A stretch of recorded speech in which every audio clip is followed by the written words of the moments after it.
Ilikuwa ni Mei 31 mwaka 1987 kutoka Unyamwezini, Tabora, pale maskani ya Chief Mirambo. Alizaliwa Haruna Moshi, ukipenda muite Boban, au fundi wa boli, aliyefunga ndoa na soka, aliyeapa kuwapa burudani wanazi wa kabumbu. Hakika mwamba alikuwa na dunia yake ya soka. Wewe lipa mzunguko ama VIP, mengine mwachie yeye.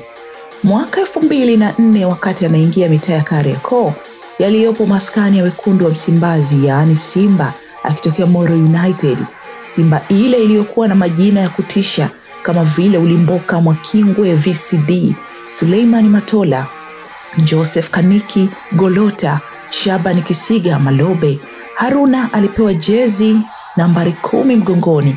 Kazi yake ilikuwa ni moja, yaani kupika, kuunganisha na kufunga tu. Nyie mlioenda shule mnakumbuka kazi ya catalyst kwenye chemistry? Basi bwana, mwamba Haruna Moshi, yaani Boban, alikuwa kichocheo cha burudani za Simba. Jukwaa gani pale uwanja wa Taifa lilikuwa halinyenyuki na kushangilia pindi mwamba akishika mpira. Zile pasi mnyoofu, usijali sana kuhusu nywele zake. Hakika mtoto wa Chifu Mirambo alituonesha utamu wa soka.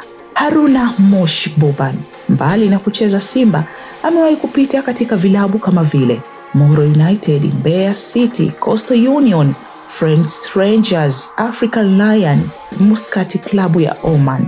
Unataka useme nini mpaka akapewa jina la mchawi mmoja?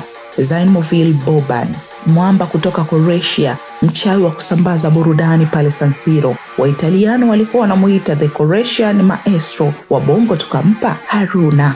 Zile field vision, ball control na set piece specialist, Haruna Moshi wa Tabora. Kuna uhusiano gani kati ya jina la Haruna wa na soka? Kuna uhusiano gani kati ya Haruna wa Kisenyi na Haruna wa Tabora? Ni maswali yasiyokuwa na majibu. Tupeni fofiga tusake hiyo XKF IF kutoka Sweden. Wanakumbuka burudani za muhuni mstaarabu. Wazungu waliona jamaa ataenda ligi kubwa Ulaya, ila haikuwa hivyo. Nini kilitokea? Anajua Haruna na Mungu wake.